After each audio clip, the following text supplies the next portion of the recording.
Okay, I sanded out the outside, and I decided I don't want this big of a dent here. So those chipboard pieces that I used when I, held the pages down in, I think I'm going to take, there are 4 of them here, and I'm of course going to glue them all together, and I think I'm going to fill this gap in a little bit. I don't mind a little bit of a dent, and I have to be real careful that this book is going to, be able to close completely when I do that. So they're a little bit smaller than the width of this. And I'm going to glue these in here, leaving that gap. So when I put paper or whatever I want across here, it's not going to go way down and then back up again. So that's going to be the next step. And I'm going to glue those down. I'm going to weigh them down a little bit, and then I have to let them dry. And that's going to take a little bit of time. So I have other things I can do in the meantime. I'm going to do that portion. And then I'm going to decide, I think I'm going to add another layer of fabric here. Just not sure what yet. I have a lot of retro fabric from the 30s, 40s, 50s. And since this is kind of that era, I'm thinking I might put a really cute piece of that fabric down in my spines. And then I could add paper or whatever else later. But you won't see a lot of it, but you will see some of it. So I think that's where I'm headed. While this is drying, I'm going to go dig through my stash and find out what I have. And so we'll work on that next.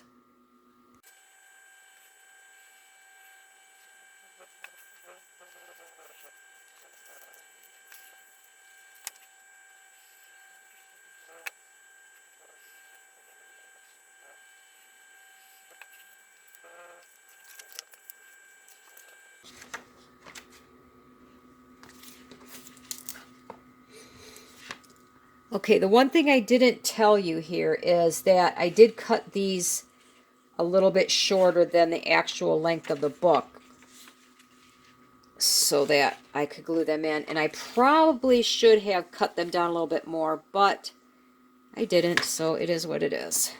And the book folds well, so now to let that dry while I glue up the other one. Right, I am back. I have glued down those chipboard pieces overnight, and they are pretty indestructible.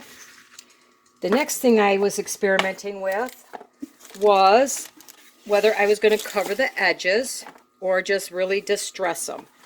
And for right now, what I did, I mean, I'm really distressed them. I didn't play around. Took my ink pad, and this is Coffee Archival ink, and I'm just literally rubbing the edges because I want it to look like this book has been through a lot. So I'm going to be covering that here anyway. And I'm just going to distress down the sides of this book for now. I can always change my mind and cover it, right? Going to really add some color here as if this book is really old and I've been saving it all these years. So, yes, the spine is definitely going to get covered. I don't want that. But on the sides here, this would save paper and time if I did not have to wrap all the edges. But I didn't want the gold. Gold just wasn't my thing.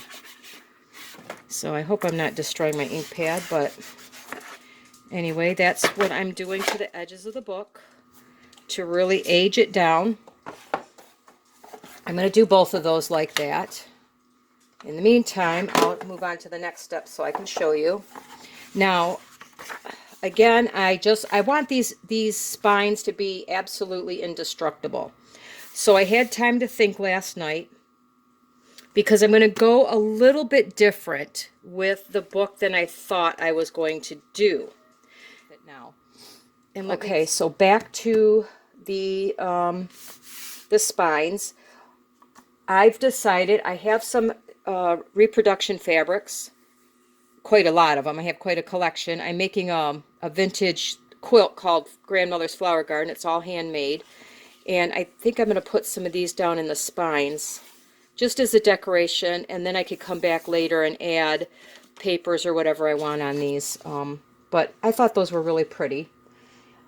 Before I do that, though, I'm going to take, this is a piece of a Tyvek envelope that I received in the mail. I save anything that's Tyvek. And again, I'm going to really reinforce this spine down with the Tyvek. This book will outlast probably everything I put into it, because I'm going to make sure that these spines will be indestructible. So I'm going to leave a good size overhang here. The easy way to do this is I could put carpet tape down in here, which I did go out and buy some, but I was trying to figure out if I really kind of need it. I don't think I absolutely have to have it. Looking for my bone folder, sorry. Because I want to show people you don't really have to go out and buy anything. I do actually have other books. I'm going to make a couple more of these that I found on the free table at our thrift store.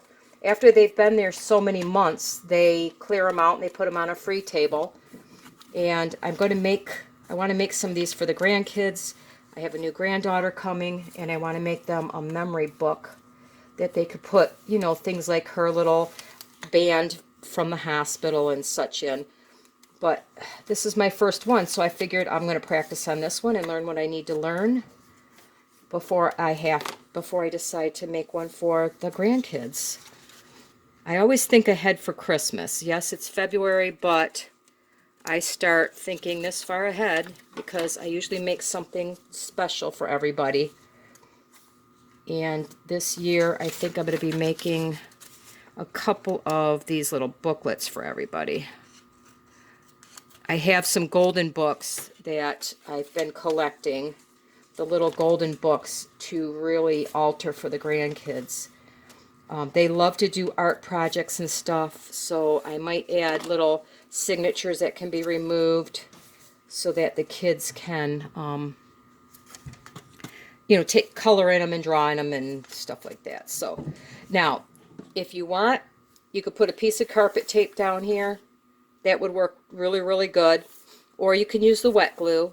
I'm just going to use the wet glue because this is, if you don't have a lot of money, you don't want to spend $8 to buy the carpet tape. I could take that back easy. I kept my receipt if I don't open it, and I can use that on something else. I've told you guys 100 times I'm on a pretty strict budget, and every little bit helps. So I could buy a whole lot of tacky glue for that $8. And it holds well.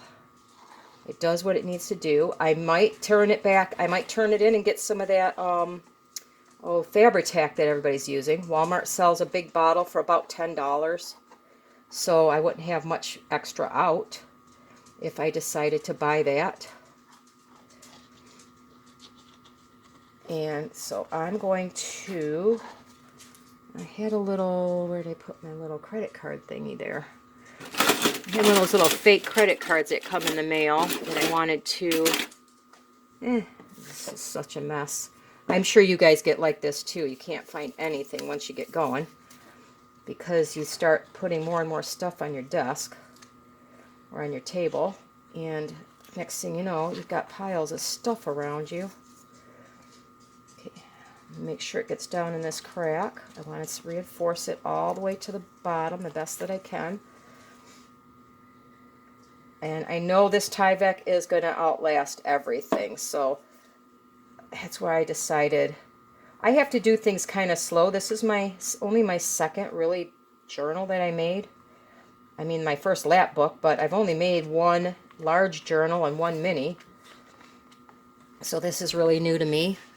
I watch a lot of YouTubes, and then I kind of take their ideas and figure out a little bit of my own and add to it. So I'm going to get this down in the crack really well, all the way to the bottom.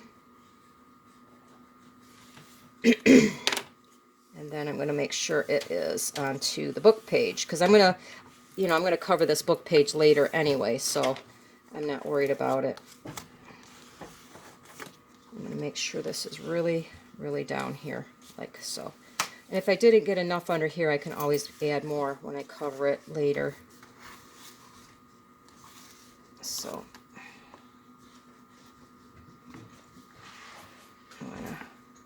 I want to get it in here now, so when I, you know, when you start bending the book, it doesn't come loose. Alright, so that one's done. I'm going to do the exact same thing on the other side. Since I don't want to make this video super, super long, I'm going to go to the other side. I'm going to age my edges just like I did here. And I'm going to make sure I fill in, and this is down really well. And I'm going to put the spine in the other one, this book here, exactly the same way. And then I'll come back and we'll do the center spine together.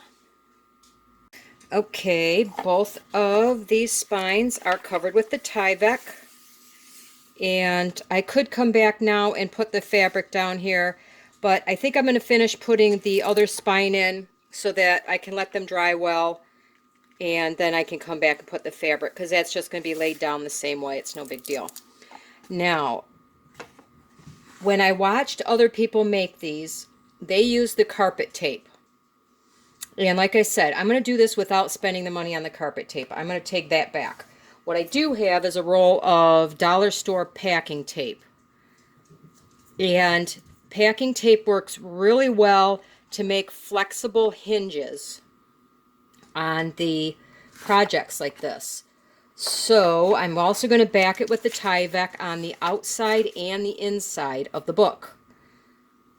What I'm going to use the packing tape for is to kind of stabilize everything so it doesn't shift around on me, because what I want to do is put that tape on down face up, and I want to be able to make sure I have the proper distance, so I can lay that like that on top of the packing tape and my book will fit and have the proper gap here, and then I can fill everything in with the Tyvek, is what my thought process is saying. And on the outside, because it's bending this direction, it doesn't have to be down in the crack. So I'm going to see if it works. As I said, it's all new to me. And I have it, and it's cheap. And it's, as I've watched many videos, I watched, especially recently, I've been watching Nick the Booksmith. She made a lap book, and she uses the packing tape quite a lot because of the flexibility in it, and that makes total sense to me. Ooh. So, since it works, why not use it? You know, I'm not going to reinvent the wheel here. So, I've got my tape. I want to give plenty of, rip that side, of course. That's folded over there. Just want to be able to keep everything kind of in place. It's more just to keep it in place so it doesn't shift around on me as I start putting things together. This one has to be lined up top and bottom just right. And this is the distance I want it to be able to fold. So I just set it in there, open it, and make sure it looks relatively level, which it does. And that should be the hinged part for this side here. And I think that's going to work just fine. I have a little extra here. It's not going to hurt. I'll wrap that side up. That's got a piece of fold on it, so I'm just going to trim that off. But that side should close just fine, just the way I want it. And I'll do the same on the other side. So how am I going to do that? I think I will flipper the whole thing over so I can measure it like I just did.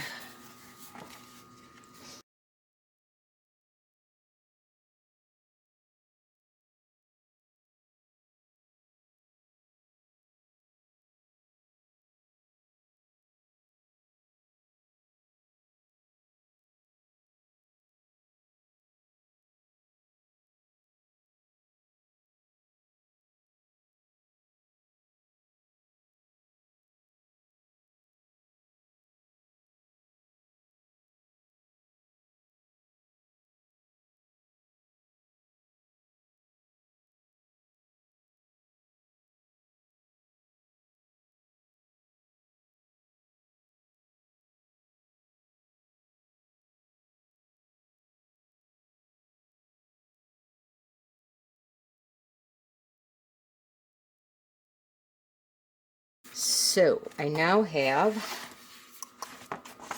all the books together. That will be my spine. I made it bigger. I made it bigger on purpose. A 1/2 inch, because once I start putting things in here, you know, you know how they get fat. No matter what you do, they get fatter than you want them to. And I'm just going to trim that up so I can do my Tyvek on this part. I'm going to do the Tyvek on the inside first. I could do the Tyvek and fabric on the outside. I can just do the Tyvek for now. So right now I'm going to do the Tyvek on the inside, just to get that secured.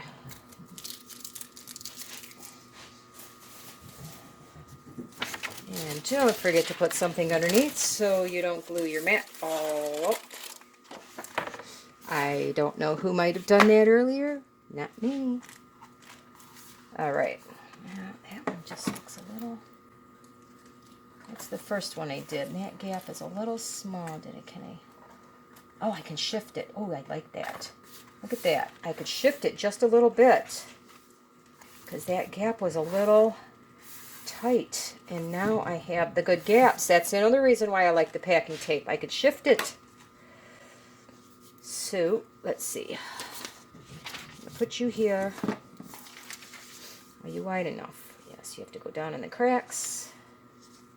I don't need you too tall. I'll trim you up just a hair. I don't want it too tall. I'd rather wrap it from the outside to the inside than to have it too tall and not be able to trim it because it's against the top edge of the book. If it was paper, I could sand it off. I don't know if I can sand the Tyvek. So let's see. I'm going to make a little mark. Let me find my pencil. Oh, no, I don't want you. So that I know where to... You know, I've got like 10 of those little mechanical pencils and I can never find them when I need them. I just don't want to put a whole lot of glue past the little edges here. So I know it's going to be dipping down inside, just to give me a little idea where to stop with the glue. And I know I have to go a little inside. Alright, so good old tacky glue, here we come. Down into the crack.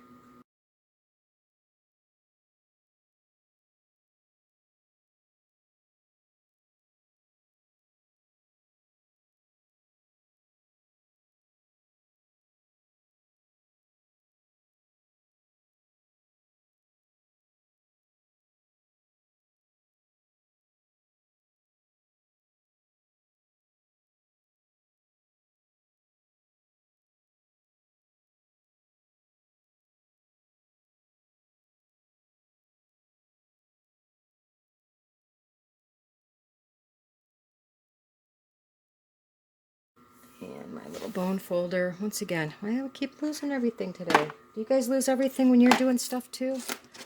All the time? Alright, now the most important part is to get it in the crack.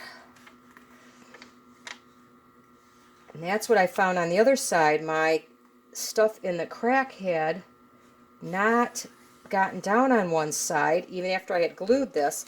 And I was able to gently pull that up to get it to go in the crack like it needed to be.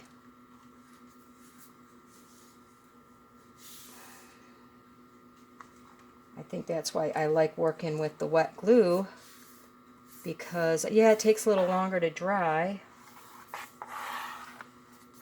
But, you know, it's not like I never have 100 other things I need to be doing. So while the glue dries, I just go off and do something else. Cook lunch or get dinner started, take something out of the freezer, you know, go feed my birds, whatever I have to do.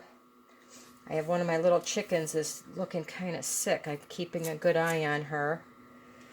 The little rooster is not letting me near her. He freaks out completely if I go near her, so that kind of makes me worried even more, because he's very protective of her right now. These are little mini roosters, so they can't hurt me. They only weigh like 1.5 pounds or 2 pounds. but it makes me wonder that what's going on with her, because the rooster's being extra attentive to the one little baby. So she was born, well, he was too. It's his little flock mate from the summer. I had one of my chickens disappear in the summer. I call her Wild Thing. She's just totally out there. She disappeared for over a month and came back with 18 babies that she had hatched out. I didn't know it was possible for a tiny chicken of that size to hatch out 18 eggs all by herself. And she raised every single one of them.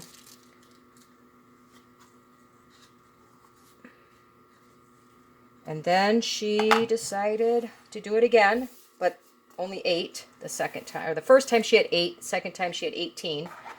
And then her and one of the little roosters, I think they took off together and they haven't been seen since. Alright, so I have my spine all together. Yay. It's flexible. It's going to be strong. And oh boy, see?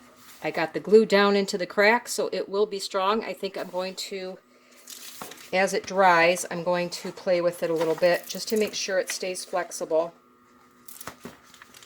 And in the meantime, since that is done, I can go ahead and put my cloth down in the other 2 spines that have dried for a little bit. Okay, I have the Tyvek down in all the spines, and I just wanted to make sure that everything was still looking good from this side. I'm going to go ahead and cut this video here because it's getting a little bit long. The sun is out. I might want to go outside for a few minutes while this dries, and we will pick it up, putting the cloth down in the spines on the next video. So I hope you join me back, and if you're following along, go ahead and do your book. Reinforce your spines however you're going to, and then we will come back and cover them with the fabric if you're going to use it, or paper, whichever you decide to do. So thank you for watching, and I'll be back with another video.